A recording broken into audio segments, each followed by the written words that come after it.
Hi, this is Dan from A One Pint Stand. Before getting into this episode, I wanted to just express my sadness for what is happening in my home state of Minnesota. People are scared, and ice has killed 2 people. A lot of my friends, family, neighbors, and students are hurting. I know that a craft beer podcast can't really make our society safer, better, or make sense. And chances are that if you're listening to this show, you're a person of integrity, empathy, and you care about your people. So do me a favor. Check on your friends, check on your family, check on your neighbors, check on your community. Try to do whatever you can to make someone smile. If you do that, for a brief moment, you're giving that person a slice of light in what's currently a tremendously dark time. I see so many people helping others, and this show has always been my way of trying to bring a little beer education and levity to the world. So I'm going to do one of the things that I do best. Try to put a little positivity out there for you. Cheers.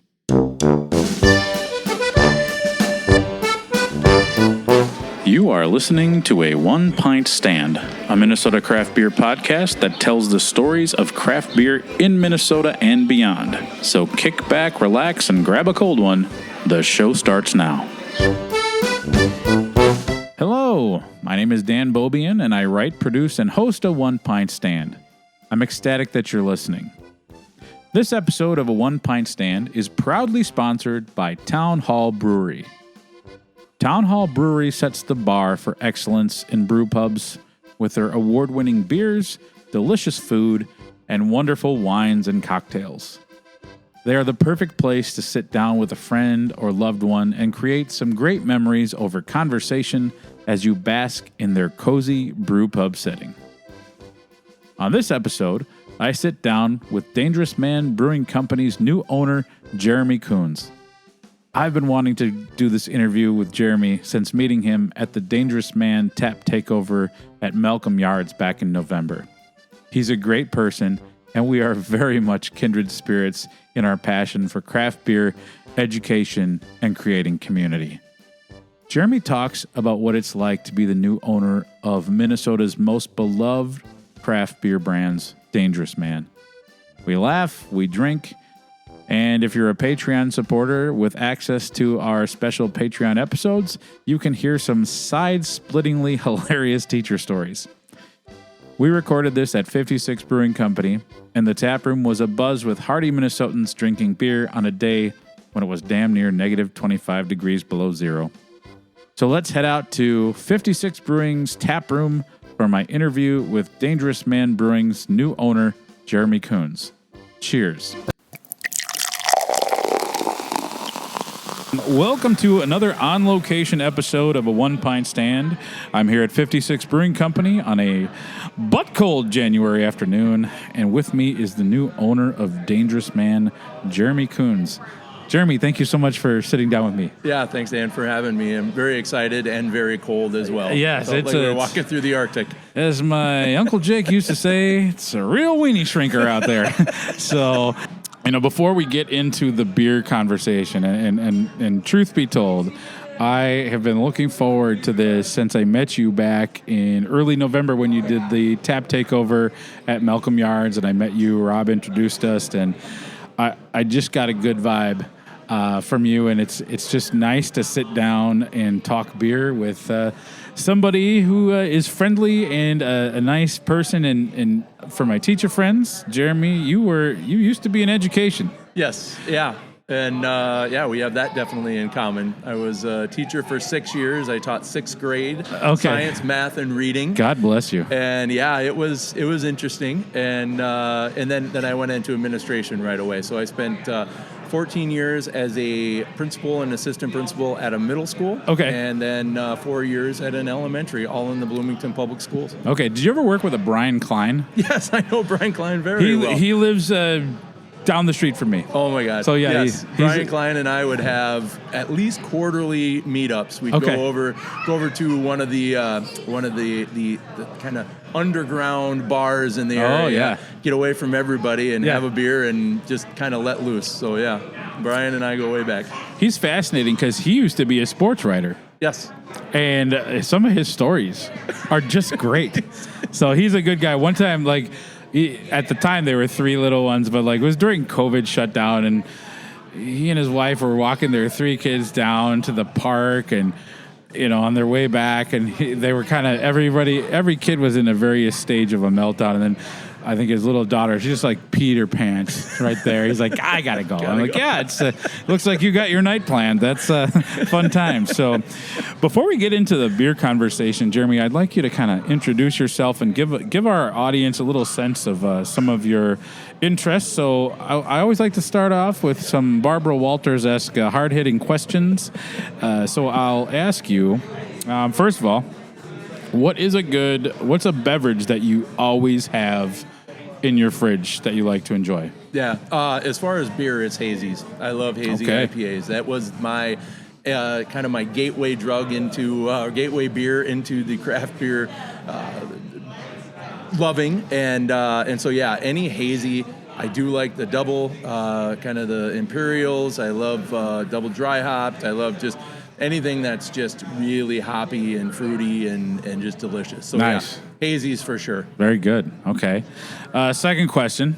What's your favorite winter hobby, winter interest? I mean, it's, you know, cabin fever. Some people like to stay in. Some people like to get out in the great outdoors. What's your preference? Mine is hockey. Okay. All the way from a young child, I started playing hockey, played all the way through college. My daughter decided to play hockey initially because her old man was coaching. And she could be out on the ice with me, and all of a sudden it's become her passion. So she's a senior in high school. She's going to go on and play college hockey next year at Lake Forest in Illinois. Oh, okay. And so it's fun to be able to continue to see the love of a game growing within her, and we get to be a part of it. We get to show awesome. up at the rink. That's really cool. I got right now, one of my classes, I got 4 high school hockey players. I'm like, good God, will you guys get it together? Just like, I always joke with them. I'm like, I'm going to put you in the penalty box 5 minutes for annoying the crap out of me. Now stop it. It's just funny. Last question. This is probably most controversial. Is the hot dog a sandwich, yes or no? Oh my gosh. I gotta go with no. But then there's also an argument the other way too. I don't know. I'm gonna flip flop on this one, but final answer, no. Yeah, it's a hot. You're dog. right. Yep. It's its own entity, and anybody who says otherwise is crazy. All right. So I remember it was about this time in 2013 that Dangerous Man opened. Yep. And at the time, it was shortly after it was legal to have tap rooms. And Dangerous Man quickly became this magical place. Tap room only. They were not, you couldn't find their beer in the liquor stores. And at that time, that was a very different way of doing things. And I don't know that most people really knew how to process that. And then you walked in and they started off with a handful of beers. And I remember the first 2 times I went there wanting to try the chocolate milk stout, and it was out. So I was like, oh, man. So I got to try the cream ale, the IPA, and I think they had a Belgian Golden Strong on. And as the years went on, Dangerous Man just became such a foundational piece of the Minnesota craft beer scene, specifically turned Northeast Minneapolis into the place to be. That intersection is now just like an embarrassment of riches when you think about like what you can eat and what you can drink and the fun you can have there. And then fast forward to March of 2025, after closing the tap room in 2023, moving up to Maple Lake and going in full in on production, it was announced that they were closing for good. And I think that was hugely disappointing and sad to so many people who absolutely just loved it. And there's something about a tap room. It can bring people together. And I know so many friends who met through Dangerous Man, volunteered at Dangerous Man, got jobs at Dangerous Man. And Dangerous Man runs throughout the fabric of the Minnesota craft beer scene. Yeah. And when I heard the announcement that it was coming back, I was overjoyed and just very excited, because it's not very often in life when something that you love comes back to you. And you own it now. Yeah. Is it still kind of, I mean, this isn't a video podcast, but the look on your face, I mean, we could not pry the smile off Jeremy's face with a crowbar. Yeah. It is. It's surreal. My history of craft beer started, actually probably the first 3 to 5 breweries I ever went into was Dangerous Man. Yeah. I was able to sneak in there and get there in a time where there actually was a table available. Yeah. And I think it was just a group of locals that were there watching a soccer game that just happened to leave at the time I went in. So it was like just kind of luck. But yeah, that's a testament of how amazing of a location it is. And the beer is amazing, check, right? But the biggest thing that I love about Dangerous Man is what it means to the community, and the values of the people that started it, were part of it throughout its journey. Yeah. It was one of the breweries that I watched closely to see what was happening. Why was this happening? Why are they closing this? Why are they doing this?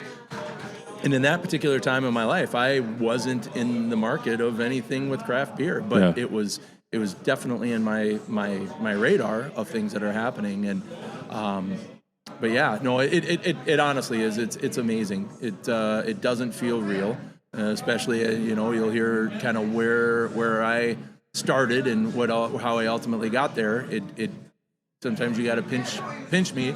Yeah. Am I awake? Or am I dreaming here? So. Yeah. So originally you were in the market once you decided, so you've been in education for a long time, and it's kind of funny. Well, not funny. It's funny and sad. Education is kind of on the ropes right now because they're losing teachers. Teachers are dropping like flies. And I think it's always, at the school that I was at for 21 years, I was at West Junior High out in Hopkins, and I watched 15 of my closest coworkers just move on. Yeah. And I was always like, how can you do that? Like, what are you going to do? I think as a teacher, we're like, well, what are our marketable skills in the real world? Like, we're used to, just herding cats. Yes. And that's just normal to us. That's why we're crazy. Yeah. You were a teacher for 6 years and moved into admin. What about the craft beer pull was strong enough for you to leave the security? I mean, that's the nice thing about being a teacher. The benefits are great. Yes. You get, as an admin, you don't get summers off, but it's a kind of a reduced schedule. Yes. But talk me through that transition. I'm really curious. Yeah. So I have loved what I was doing. And quite honestly, before 2023, even 6 months before, if you had asked me, what am I going to be doing, 30 years from now, I would have answered, I will probably either be a principal or I'll have some sort of level of admin within the school districts. Because I loved it. I loved what I was doing, and it's exhausting. We were talking before, right? Because you have to be everything to everybody. Yep. And coming out of COVID, that everything became even that much more exponentially important. Yeah. And from an administrator side, it was the kids, it was the families, it was the staff. And as you said, a lot of staff have decided to step away. And I would venture to say that many of them probably already coming into COVID had about 20 years of experience under their belt. Yeah. And we didn't come out all that well on the other side of COVID. And things have changed significantly. But to kind of walk you through where I was in 2023 at a life event where I woke up one day and I said, "Is this really what I want to be when I grow up?" Yeah. At that point, I was like, "Okay, what else do I want to be?" Is there something else? And so my wife and I have always talked about owning a bar. That was always like ever since we were early in marriage. Let's own a bar. That'd be great. Well, I don't know that I want to stay up till 3-4 in the morning or to own a bar. So we were like, all right, well, what about a brewery? That'd be great. We love beer. Let's do that. And so I actually went back to school at Dakota County Technical College. Okay. They do not have it any longer. Unfortunately, last school year was the last year that they had the program. But it was a 1-year brewer science program. And, it was great, and it was taught by who actually right now, jumping fast forward, is my COO at Dangerous Man, Andrew Burns, who started his career at Chapel. I guess not starting his career, but that was his. I think he helped Chapel Brewing down in Dundas. Start up. Talk about a one-butt kitchen tap room. My God. Yes, it is. It's teeny tiny. And it's pretty cool. Yeah. It's right there on a creek, and it's a beautiful area. But yeah, it's not a big place. But yeah, then he went on to Prize Brewing as well, and then helped Prize to be able to, on the production side, be able to continue their growth. Adding fermenters and so forth. And so, but anyway, throughout all of that, I was very passionate. I found that brewing was just fascinating. I loved it, and I was very naive. I don't have experience other than, frequenting some breweries prior to that. Yeah. So everything was so brand new, and it was at a time in my life where I just needed to learn something new and just be a part of something new. Yeah. And I allowed myself to be able to do that, and I came into it with the idea of I want to own a brewery. So I had in my mind that I wanted to start what is called Rafters Brewing. Okay. And Rafters LLC is essentially what my LLC is, and then now is I guess, lack of a better word, like the parent company of what Dangerous Man is. So we're doing business as Dangerous Man. But it was just a shell of an LLC. There was nothing. It was me in my garage. It was me figuring out how to brew, learning all the stuff, doing all of those things that a lot of brewers have done in their time. And I was looking for equipment. I was acquiring quite a bit of equipment from different auctions and different locations. And I was talking at that point in time. Andrew was actually consulting. He wasn't. He just was helping me to kind of navigate through this, and we came across Dangerous Man and walked. It was like, oh yeah, I'm happen to be up in the St. Cloud area. I'm going to go to a concert. Why don't I just stop by and check things out, see what it's like? And walked in, and the first person that I saw was Rob Miller, and I walked in, and it was just I kind of get chills now because like he immediately stood up, shook my hand. And I wasn't supposed to meet him. I was supposed to meet the auction person. And he just like immediately welcomed me and my wife in, took us around on the tour, talked with us. And throughout all of that, I got the sense that he didn't want to be out of the industry. He just didn't want to be bossy. Yeah. And so at that point, I'm like, well, can I have your number? And can we talk? Well, it just so happened that the next day was the auction. And it was like, all right, well, how do we make this work? So it was very, very, very quick turnaround. He had been seeking out other organizations to purchase Dangerous Man, but ultimately he didn't find the right one. And I feel very blessed that he felt as if in that short amount of time that I was the right person to carry on the torch. Yeah. And so from there, then we continued to keep having conversations. I ended up doing the buy all button on the auction. And then we just kind of just kept talking, and then ultimately we got to the point where it was like, all right, I will take it over, and I won't do it initially here without you as part of it. Yeah.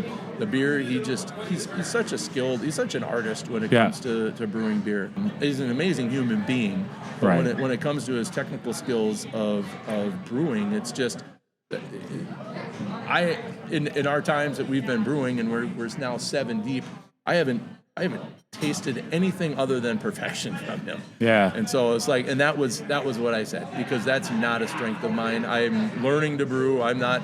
Yeah. I think I would be a false sense of security if it was Dangerous Man and Jeremy Kuhns was brewing. I don't think that would have been the right move. And so, so he's been sticking around with us, and for into the foreseeable future, we'll continue. And I give him a lot of credit for that, because that's a hard thing. It's great from one side of the coin to see the business that you and your wife, Sarah, have put so much time and love, and it's like another child to them, and it's great to see it continue. But it's also hard to not be in full control of it either. Yeah. And so, but we talk all the time, and my first question is, how's it going? You doing all right, man? We're loving this. This is awesome, because I want to make sure he's enjoying what he's doing. And right now, I don't know that he could be any happier than just brewing and kicking out beer the way that he does. Yeah. Well, and it's exciting too, because, like you said, those beers are iconic. I'm staring at a 6-pack right now. We've got the hazy IPA, the chocolate milk stout, the Kolsch. We got the peanut butter porter, the house IPA, the Pog Sour. I mean, that everybody listening probably has a memory or a story to go with each of those beers. Yeah. And it's really special that those beers are back. Yeah. I was holding on to my last can of peanut butter porter because I'm like, well, I don't want to drink it because then it's gone. And now and then when I heard the info, I'm like, oh, I'm going to drink this now. So you've got this craft beer darling now. This is your brewery.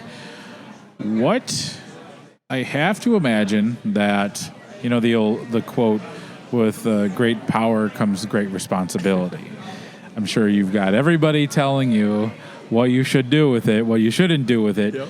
What is that pressure like? Yeah, you know what? It's been a great ride, right? I mean, that's one of the things is when I did step away from education, I wanted to give myself grace and just be able to do the things that I love to do.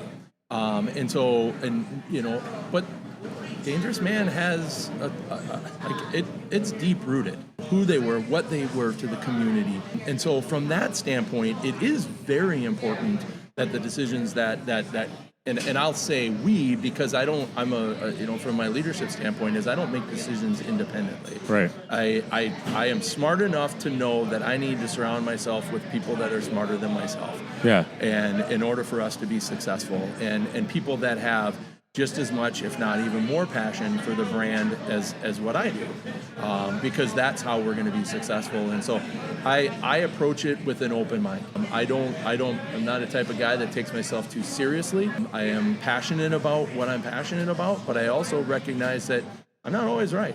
Yeah. And in this sense here, the last 4 months almost now, it's crazy, has been a learning experience for me. And understanding truly.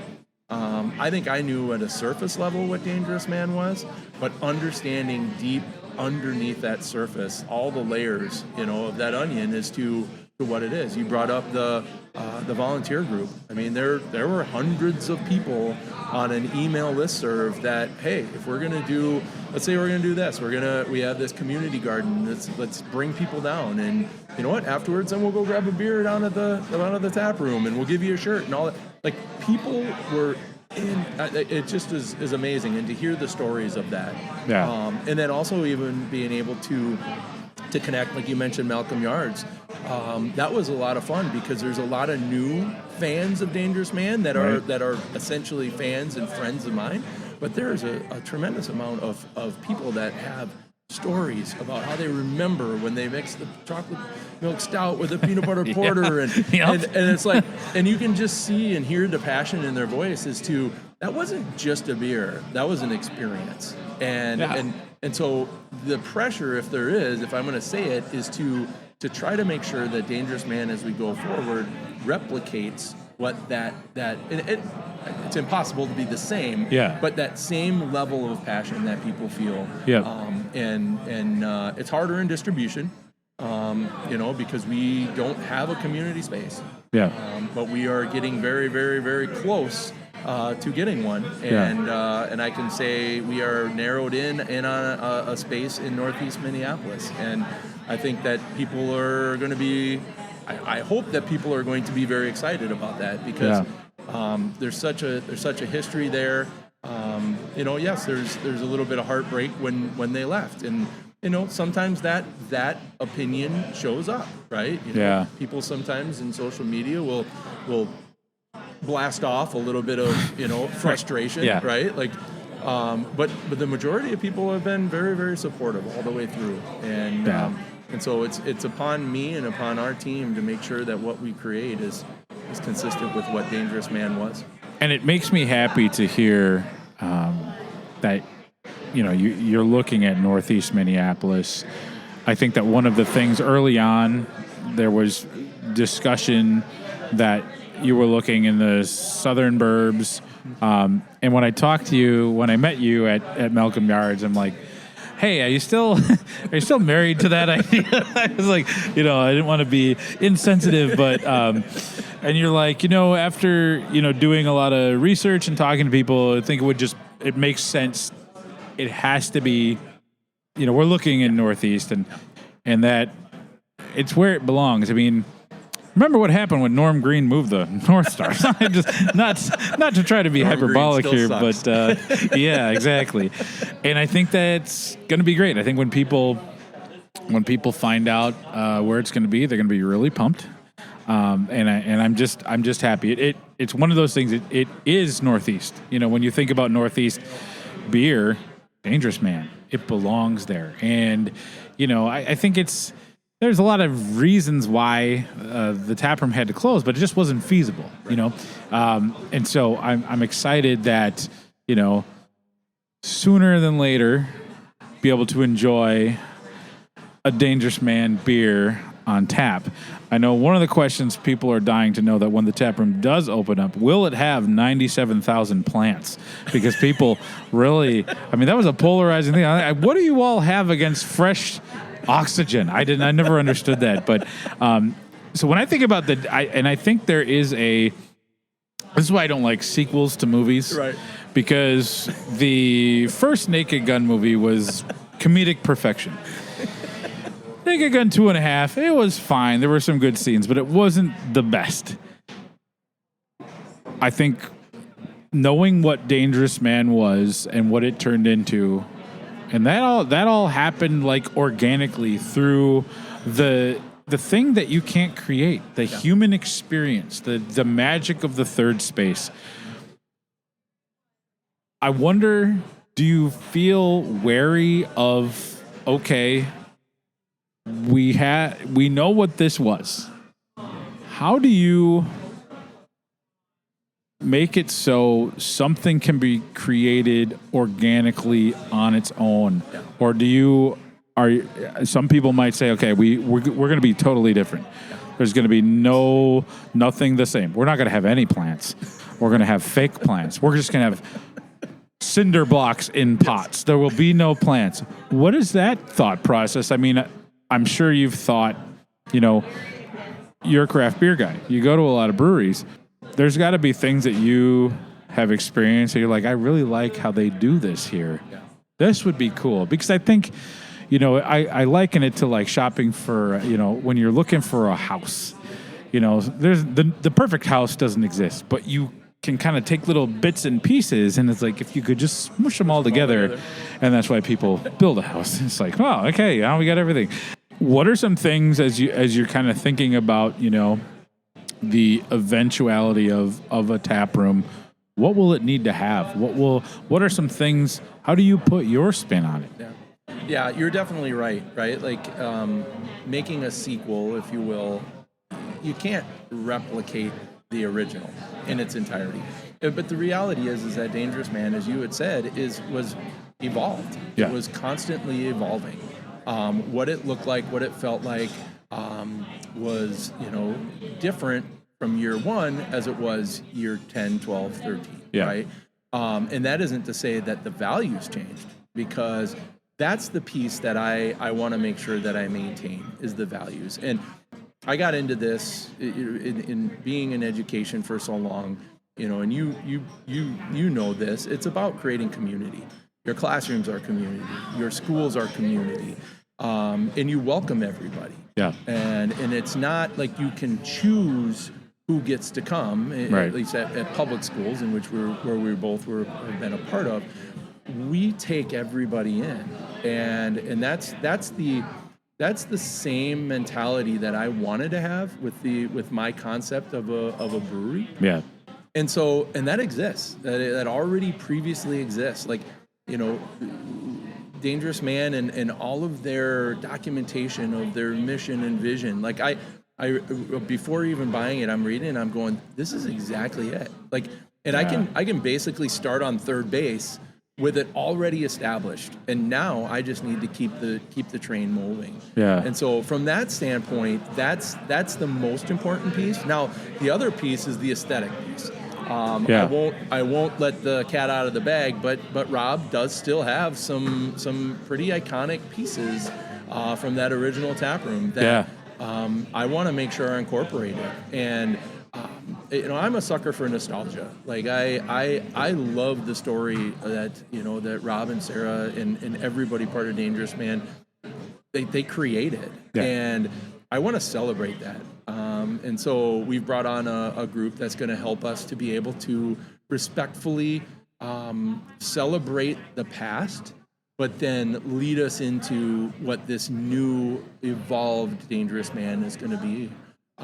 The building in itself is a historic building. Yeah. And so it's like, well, check that off the list, right? Like, yep. I mean, and bingo, right? And so that's, or the building that we're looking at this stage here and where we're at. And so, within that, now it's going to be the fun part of recreating, while at the same point developing that sequel, that next chapter of this. But yeah, no, the plants, I don't know. I will definitely have to bring somebody on board, because if you're listening and you happen to have a nursery, reach out to Jeremy. He doesn't know the difference between a ficus and a rosebush. True to that. I will tell you that the person that'll love it is my father-in-law. He is a green thumb. Oh, perfect. Yeah, he treats our yard as his canvas, and that's every summer there's new gardens popping up here and there, and it's like, yep, gotta love that. Keep going, Papa. Yeah, that's it. awesome. That's awesome. But not me. But but ultimately at the end, right? Like what we want to be able to do is be able to celebrate Dangerous Man from day one, and know that we're moving in a very similar trajectory, but constantly evolving. Yeah. That's all really great to hear. And again, we're talking with Jeremy Kuhns, the owner of Dangerous Man Brewing. We're recording this at 56 Brewing. And I'm looking, Jeremy, we're getting dangerously low to dry in our pints. And it's always bad luck to do a beer podcast and have an empty glass. So I think we're going to take a little break, refuel with a little bit more loudmouth soup. And when we come back, I want to talk about the Dangerous Man beers, the ones that exist and the ones that are soon to come. Yep. So again, you're listening to a One Pint Stand. Cheers. It started as a one-night stand. I had 2 pints for a lonely hand. Bounced back like a rubber band for 3 pints. Drinking a fourth in a faraway land, but I couldn't make it as a single man. So I married me this beer right here. A pint, a one pint stand. Hey, thank you so much for listening. Hopefully you're enjoying a One Pint Stand. My aim is to help spread the word about craft beer. Enjoying craft beer is a passion of mine, and I love chatting about it with other people. A One Pint Stand has a goal of helping breweries tell their stories. I love to get out in and beyond Minnesota to visit breweries, beer bars, and meet other interesting beer people. If you're also into those things, you probably want to keep tabs on the show. So go ahead and follow a One Pint Stand on Instagram, Facebook, Blue Sky, and Mastodon. I also started a TikTok account because I was tired of Charles calling me a boomer for not having one. I would also appreciate any and all positive reviews on Spotify, Apple Music, or wherever you listen to your podcasts to make it easier for other craft beer listeners to find us. If you want to be a supporter of the podcast with some of the extra change you find in your couch cushions, I have a Patreon. There are 3 different monthly levels of support, and they're priced at $1, $3, or $5 a month. If you pledge at the $3 or $5 monthly level, you get some pretty cool perks. So go to patreon.com and search A One Pint Stand to check it out. We're up to 28 supporters, and I'm really excited for what that means for the show. If you like reading about craft beer, check out my written work on aonepintstand.com. I love to write, and that is where you will find a lot of written content covering both the local craft beer happenings as well as my craft beer travels. I truly appreciate you listening and taking time to enjoy our stories. Before we head back to the show, I want to talk about this episode's sponsor, Town Hall Brewery. Since 1997, Town Hall Brewery has been a unique gathering space. There are 4 different locations: Town Hall Tap, Town Hall Station, Town Hall Lanes, and the mothership, Town Hall Brewery, offers something for everyone. Whether you're in the mood for a fantastic craft beer or an eye-popping selection of bourbon, you will be able to find something that will make you smile. Their outstanding food is made with care and creativity. I'm partial to the Brewer's Double Burger, but that's just the tip of the iceberg when it comes to their culinary creations.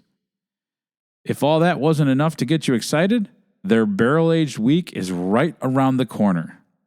This peerless celebration of barrel-aged excellence will take place at Town Hall Brewery from Thursday, February 12th to Sunday, February 22nd. During this time, not only will they have a plethora of barrel-aged beers on tap, but there will be 2 different beer dinners and a brunch where the brewers will chat about their process and barrel aging. For more information about dates and tickets, go to townhallbrewery.com. Now, back to the show.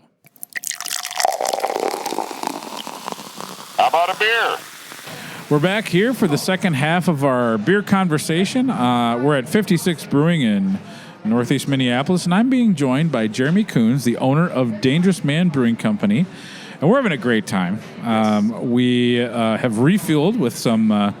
so we don't become parched for the second half of the interview. And I guess one of the things I'd like to kind of get into is the beers. So you were nice enough to drop a 6-pack on the table, and these are some iconic beers, as we mentioned in the first half. We've got Peanut Butter Porter, House IPA, the Kolsch, the Chocolate Milk Stout, the Hazy IPA, and the Pog Sour. Those are kind of like, the go-tos, the bell cows, if you will.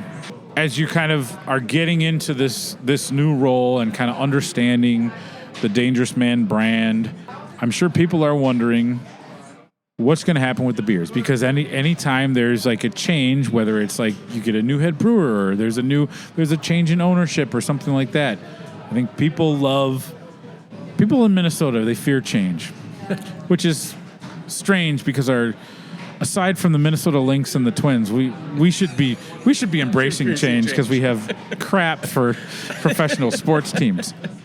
But people like what they like. I don't know if that's the Scandinavian, Nordic background of so many people, but where do you see the beers going? Now, I think we should mention that we're recording at 56, and I'd like to say that this was on purpose, but I was just like, well, this is kind of an easy place kind of to go. But 56 and Dangerous Man just brewed a beer together, and it is called Playmaker Amber, and it's an amber ale, which... do not adjust your volumes. Yes, an amber ale has been put into packaging. That's not a sign of the apocalypse. That means people want variety in styles. And this is amber ales. I think about Alaskan amber when I was first getting into craft beer. That was one of the ones that was available on tap everywhere. And so talk to me about the collab that you did with 56 and the I love the label. I mean, we talked in the first half, you're a hockey nut. And so Playmaker Amber, it's got a hockey player on there. Tell me about this beer. Tell me about what Playmaker is all about. Yeah. So this originated with me kind of in my transition from being a principal into craft beer. I got really involved in a lot of things, planning different events and that type of stuff, and primarily with the the purpose of either enriching people's lives or potentially, raising money for things. Yeah. I had agreed to help with what is called the Hockey Day Lakeville, and put together what is it's on Friday, the 30th of January. We're going to have this. It's right now we got 9 breweries that are going to be coming down to a heated tent in outside of Hasse Arena in their parking lot. And basically it's a fundraiser for Hockey Helps. And Hockey Helps is an organization that does fundraise, and they then give their money to one of the organizations that they're really big at giving money to. Is called the Hendrickson Foundation. Okay. And so Hendrickson Foundation, many people will recognize the name Darby Hendrickson from the Minnesota Wild as both a player and a coach. But truly, it was his father that developed this organization, and it really is Hockey is for Everyone. And so within that, it's a sled hockey player that we have on our label this year. So they do support, Hendrickson Foundation does support sled hockey, special hockey, deaf, hard of hearing hockey, blind hockey, as well as warrior hockey. And so it was an organization that I got involved with when I was trying to develop my own brand. They kind of embraced me and convinced me to bring about 50 gallons of beer to an event where there was a bunch of VIPs, and I was like, I loved it. Like, I love what your mission is. I love what you do. And knowing that this Hockey Day Lakeville, which it's in its 10th year now, is growing and developing. I agreed. A buddy of mine is in charge of the committee, but I agreed even before Dangerous Man was a possibility to organize this craft beer night. Okay. And from that, I had obviously got Dangerous Man, and I'm like, this is going to be a Dangerous Man thing, and it isn't. And in my mind, it's not a one and done. It's something that we're going to continue to keep doing, because the funds that are raised go to such an amazing organization. I think that's perfect. Yeah. That's so cool. And so when I went back to school at Dakota County Technical College, I had internship hours that I had to be able to do in order to be able to make through that 1-year program. Okay. And when I started my internship, which was actually at Prize Brewing, Zach, who is the head brewer here at 56, was a brewer, and also the way that they operated is it's brewing, packaging, cellaring. You do everything. Sure. Yeah. And so, but at that particular time, I was his shadow. He was my mentor in all things that I was learning when I was at Prize. And we hung out together. I probably annoyed the heck out of him for over a month. Yeah. But during that time, I got to know who he was as a person. He taught me a lot about beer, the brewing industry, all that type of stuff, and we remained connected after that internship. And so I had reached out to him as, hey, I know you're at 56. Do you have any interest in wanting to be a part of this event? Not even thinking it would be anything more than just 56 showing up and serving beer. And he immediately replied back, yes, let's do a collab. I said, okay, let's do this. Oh, perfect. And so it was really awesome.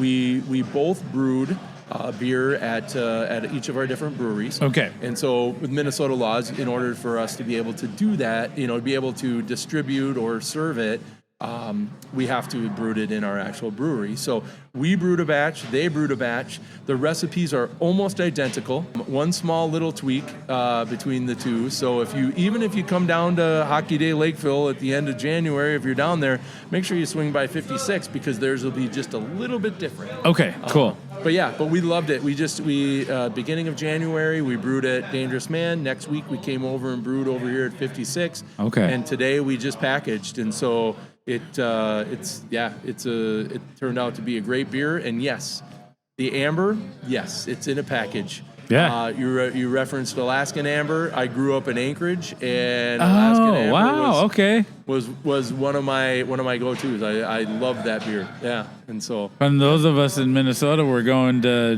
drinking Capri Suns, you had a Alaskan Amber. That explains why you're such a gentleman and a scholar. That's great. That's wonderful.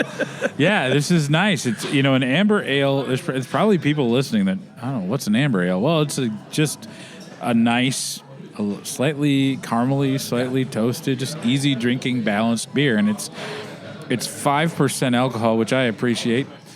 As I turned 47 2 days ago, I am no longer the guy that can hammer down the imperial stouts like they're going out of style. So I like a easy drinker with a lot of flavor. And one of the nice things about the style of amber ales is it really does showcase the malt. So that's a fun thing. That's Definitely cool. Does. Yeah. So this is a great thing, a great cause. Again, the Hockey Day Lakeville is January 30th? January 29th. January 29th through the 31st. Okay. And so the beer that we brewed is the official beer of that event. And so we are donating, a significant amount of the proceeds from the sales of that. Okay. And then we also have on the 30th that we then do have the flight night, which will be where this beer, along with eight other breweries at this stage, will be then serving 2 to 3 different beers. So should be fun. Yeah, that'll be good. That'll be nice. I know they're doing the pond hockey this weekend, and it's like it's either like slushy or like. Don't be out in the cold for more than 30 seconds. Just kind of interesting. So talk to me about, so you brewed an amber ale. What are some things, I guess, as you seek out beers, I know you mentioned you're a big fan of hazy IPAs, double IPAs. As you're thinking about a tap list in the tap room, what do you want that to look like? Yeah. Of course, with our flagships, but people don't go to the brewery necessarily for the flagships. You can get that at a liquor store. You can get it on tap elsewhere. Right. I'm really excited about the possibility of being able to really do some experimental types of beers. When I was trying to develop my own brand, I had a few recipes that were like, among my friends were like, hey, yeah, that's a real banger, right? Like, go with that one, do this one, I'd love to be able to see how it actually does in real life, you know? And that isn't to say that I have a whole book of successful recipes, but giving some of those a try. Yeah. One of the things that I had done was a buddy of mine said, hey, let's do a jalapeno Kolsch. And my first response was, are you serious? Are you really going to want to drink an entire 5-gallon or 10-gallon jalapeno Kolsch? And he said yes, and he made me a believer. It was a fantastic beer. And I actually split the difference with him. I said, all right, let's keep 5 gallons of it just Kolsch, sure, and 5 gallons of, and we called it the Omicron. 5 gallons of the Omicron because it was a variant of the original with jalapeno, and actually I love the jalapeno version of it a lot better. So that's kind of fun. And I think jalapeno is a when done right in a beer, it can be good, and you can definitely have more than one pint. I know that there's several breweries in Minnesota that have done really good versions of like a beer with jalapeno. They've got the West Side Popper over from Wabasha, and then you've got Vengeance from Jack Pine up in Baxter. Those are both really good. So, I think it's fun. And then, like, the nice thing about the tap room is that you can it's kind of like your built-in kind of, when they do a TV show, they get, what do they call that study where they have people watch it and they have a audience that like gives feedback. Yes. It's kind of like a captive audience to get feedback, and that's the one thing I think about a tap room that's nice is like you've got people coming in that definitely have their preferences, but you could throw something new out there, and if it really takes off, well, hey, maybe we think about next time doubling the batch or throwing it into cans and things like that. So that's kind of a fun thing. Yeah, that was my whole concept, was trying to be able to do some experimental stuff. Things with nut rolls and the French toast ale and just all sorts of different fun things like that. Like, and as a home brewer, you kind of you could do that without risking too much of it. Well, right, And if it turns out bad, well, I guess that one gets poured out. But, right. Not ready for prime time. Not ready for prime time. But a 15 barrel, you gotta be a little more selective. But at the same point, I think that there's, like you said, within the tap room opportunities to try things. Yeah. And who knows? Maybe something sticks, and all of a sudden it's like, all right, well, maybe people want this at home just as much as they want it at the tap room too. So I'm excited about that aspect of the tap room. So a huge question I wanted to ask is, the landscape of craft beer right now is not easy. Some people might say, if you're looking to own a brewery right now, they might want to give you a psychiatric evaluation. They're like, now is not the time. As you think about, people's drinking habits, there's all sorts of, narratives being spun about, Gen Z isn't drinking. But I also know that Gen Z is the loneliest generation, So is there a way to leverage that? Is there a way with the tap room how you can provide a bunch of different options? Northeast, there's a lot of young people there. Yep. And, they want to socialize. Yeah. I think there's a real desire. How are you going to bring that segment of the population into the fold and create a whole new generation of Dangerous Man lovers? Yeah. From the aspect of me being a father and having an 18-year-old daughter, I'm glad that Gen Z is not into the to the alcohol. Yeah, those hockey players get after it, let me tell you. But from the new venture of owning a brewery, you have to think different. There's no doubt.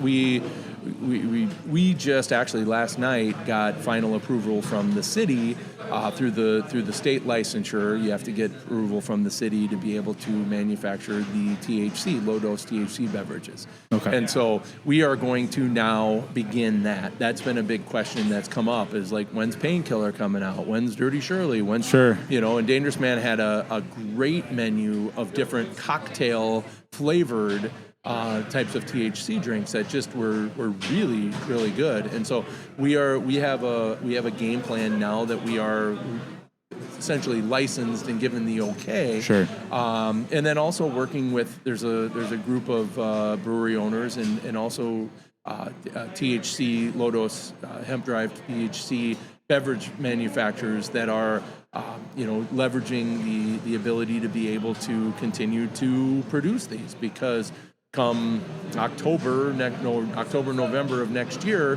federally, it's basically you can put an obsolete amount of THC into a drink, which isn't, it just doesn't do anything for anyone, and it's not a business decision to continue with. So there's a lot of efforts to make sure that continues.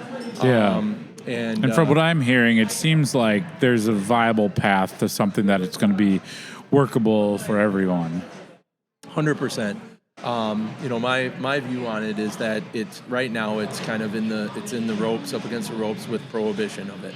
But I think regulation is, as much as I'm sure breweries, brewery owners and brewers don't necessarily like regulation. They love to be able to do whatever the heck you want to do. Yeah. However, it actually serves us really well. And I think with THC beverages, I think, focusing in on what is the dosage, what is actually a reasonable amount to put into a beverage. Yeah.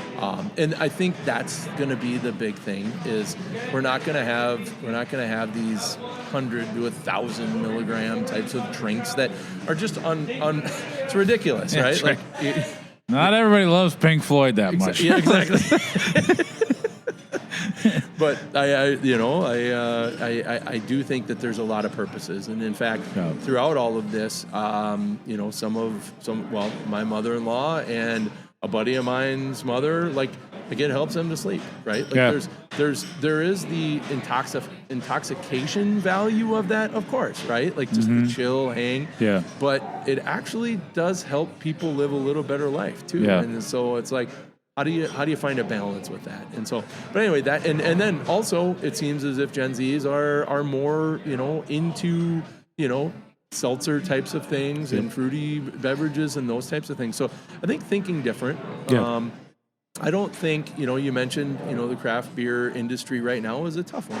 I mean, we just got news today that Hoops is closing up in Duluth, and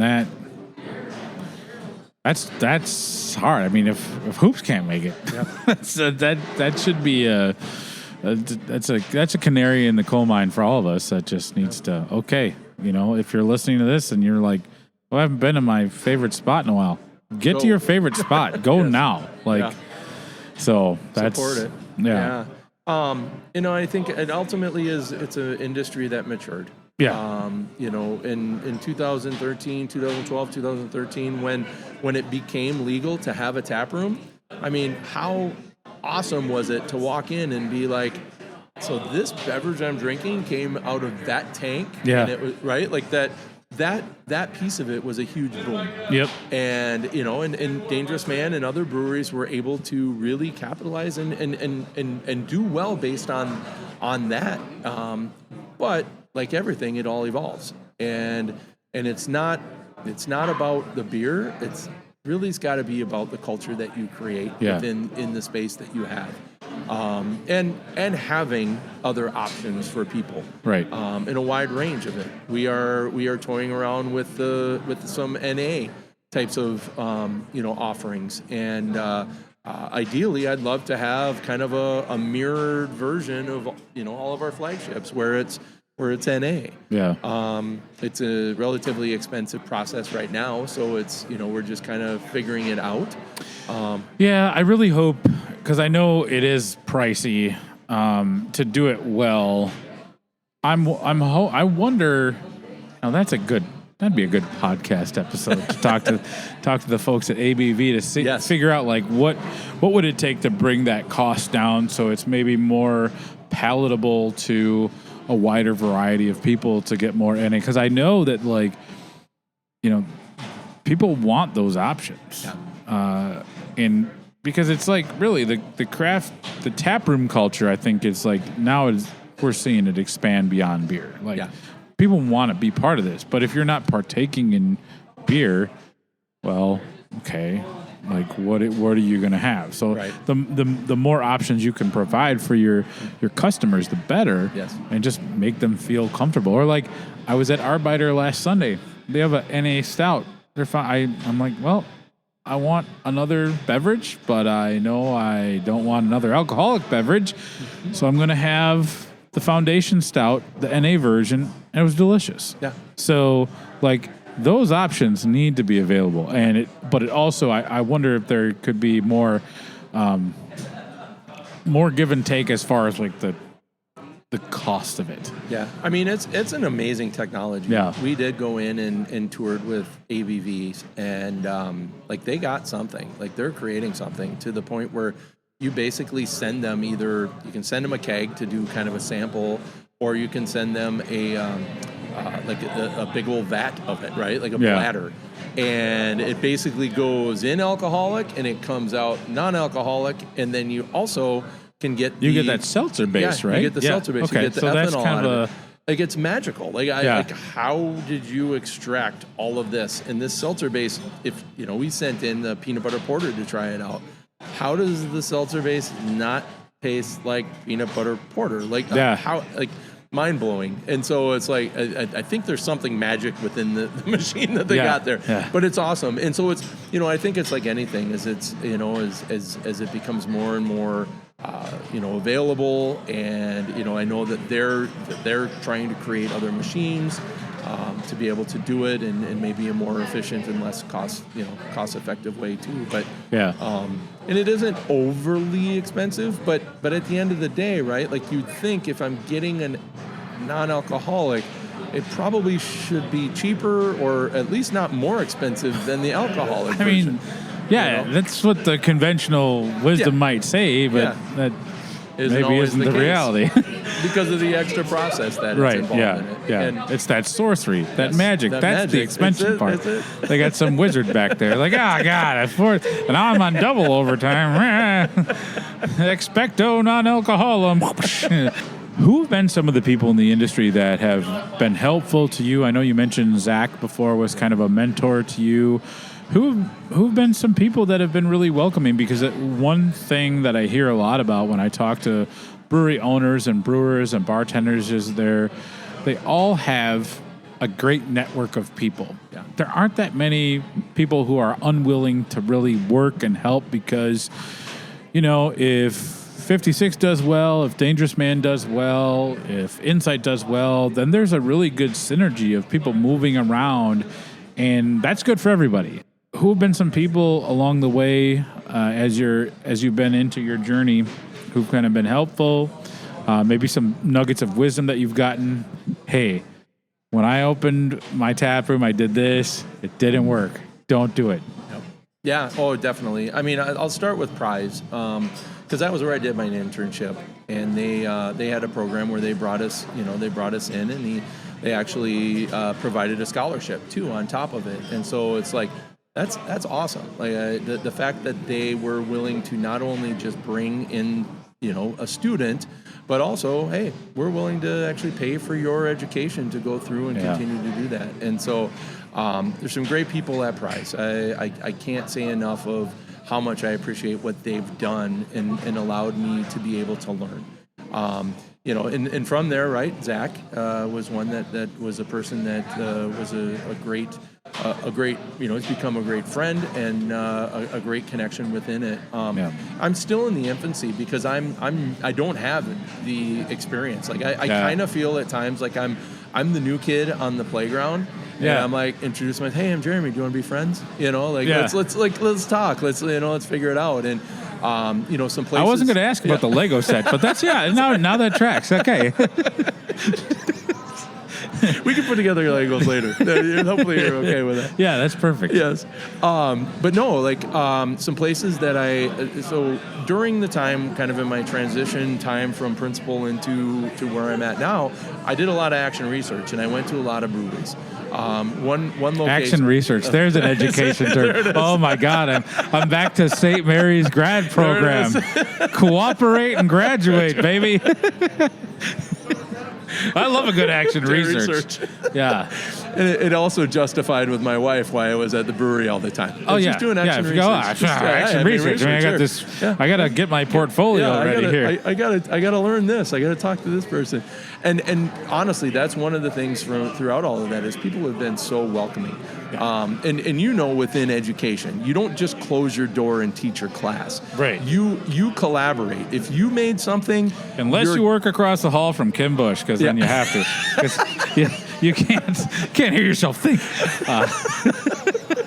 I resemble that as a sixth grade teacher. My colleagues had to come and close my door because science was being taught to everybody down the hall. But so I get that part of it. But yeah, people, within this are very similar within like education, where it is, obviously there's certain things that you're not going to disclose and recipes and things like that, right? And put them out. But at the same point, it's how can we help each other to be successful? Yeah. And that's the culture that I always loved about teachers and about education. Yeah. Is because if you created something, you're going to pass it on. I mean, we are here as teachers, or the teachers are there to develop kids. And it doesn't matter if you made it or I made it. Right. You're going to deliver it, and the kids are going to learn. Yeah. And we're all going to be better off for it. I think craft beer is kind of that similar way. Yeah. It's because it's about the community, it's about the gathering place, so craft brewery owners, brewers, they, for the most part, are very welcoming. A couple of people that I came across throughout my process is at Boathouse Brothers, Emmett down there. Oh, yes. Yeah. He's a great dude. Like his mom was a teacher. Yes. Yep. The Sword Out family. They're very, very big in Bloomington schools as well. And so so I got to meet Emmett throughout this process. Okay, he's a great guy. Awesome dude. Yeah. Yes. I met him way in the early infancy stages of what I was doing. And then later on, where you said, right, like, what are some things, I got to the point where I could ask him, what are some things that you would do differently if you had the choice? And he provided me with some of that insight. And I'm like, thank you. Like that, you don't just, that isn't just something that, everybody's always willing to share, but within the brewing world it is. But yeah, I've been diving in. I've been trying to introduce and meet new people. So Nick Fox, who is one of the owners at Spiral Brewing, actually happens to be an assistant principal at Lakeville South High School. So he is my daughter's assistant principal. Okay. That's cool. Yeah, I just spent the weekend we were down. My daughter's team played at Hockey Day, Minnesota. Sure, down at Hastings, yeah. And he also, multi-talented. He's a musician, so he was playing on the stage in the heated tent out at Hockey Day, Minnesota. Oh, that's fun. And then his school's team was there, and so we connected and talked, and we're looking at some possibilities there. Mark at Back Channel Brewing has been a great dude to talk with, and so. But I'm a very social person. Yeah. I don't do well in isolation, and I just love meeting the people, and like yourself, right? Like I love this. I like talking about beer. I love interacting. I love that we have so many things in common, and all of a sudden it's just a great evening out. And so that's what I think I enjoy the most out of it. But so many people have been very, very helpful. Yeah. Well, I have to get you. Do you know the guys at Lupulin at all? I don't know that I do. Okay. Well, you gotta meet Jeff and Aaron Ziert. Okay. It's a family affair there. So Jeff is one of the co-founders of Lupulin, and Aaron is their brewer. And I've been just fascinated with Lupulin for many years, and we've gotten to know each other over the year, through craft beer and whatnot. And I've crashed a couple of their father-son beer trips, and they are just great people. But Lupulin, great beer too. And if you love hazy IPAs, they've got Kui and Blissful Ignorance and Fashion Mullet. I feel like there needs to be some collaboration there. So we'll get that going. I would love to sit down and have a beer with all of you. Just listen to you talk. Just talk beer while I sip my brewskis. Craft beer is it's just very nice, and there's so many good people. It's really exciting. I have to tell you, I'm super pumped that Dangerous Man is back, and I'm super pumped that you were willing to take time out of your day to come and chat beer with me. This has been very enlightening. I think people are going to really like this episode. I think people are going to really be thinking about going. They're going to go back and analyze every little sound bite to figure out where this tap room is going to be. And I can't wait for the announcement. I can't wait to go there. It's going to be wonderful. So, Jeremy, thank you so much for joining me on a One Pint Stand. This has been great. My Dangerous pleasure. Man Brewing owner Jeremy Kuhns. Cheers. Cheers. Let's get a clink. Sound effects. Bingo. Jeremy and I could have talked well into the evening, but I was afraid my car would literally be frozen to the pavement if we chatted for much longer. I know that I'm excited that Dangerous Man is back. Rob and Sarah created something special, and it seems like Jeremy is the perfect person to carry the spirit of community and kindness forward as he looks to open his iteration of a Dangerous Man tap room in the not-too-distant future. Now, I know I speak for many when I say that I'm excited to be able to enjoy Dangerous Man's beer again, fresh from the tap. Now, I want to give a special thank you to Brad Ashton, Marcus Dodson, Chuck Dorsey, Vicky Epper, Daniel Fisher, Todd Fitzloff, Laura Fleischfresser, Dave Giefer, Matt Holton, Cable Lefto, Dave Long, Ben Michaels, Brent Newman, Bree Smith, Jesse Storms, Sarah Cry, Cal Vandehoof, and Brian Wu for being keg standard level supporters of the A One Pint Stand Patreon. You have all shown tremendous generosity, and I'm so grateful for it. Cheers to you all. If you're a Patreon supporter, hopefully you enjoyed hearing a few tales from the trenches of public education. I got a big laugh out of Jeremy's mystery pooper story, and I hope you did too. I also want to thank the band Quirky for creating a nice little jingle for the podcast.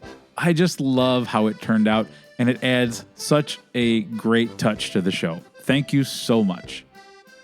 Before I sign off once again, I want to thank Town Hall Brewery for sponsoring this episode. Whether you are a frequent visitor of their brew pubs or you have yet to darken their doorstep with a visit, you should stop in for a drink and a bite while you relax in a Minnesota craft beer institution. When you stop in, tell them a 1 Pint Stand sent you.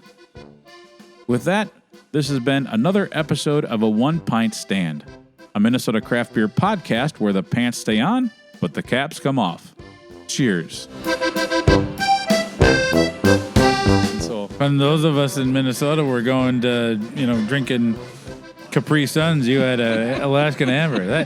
That explains why you're such a gentleman and a scholar. Yep. That's great. That's wonderful.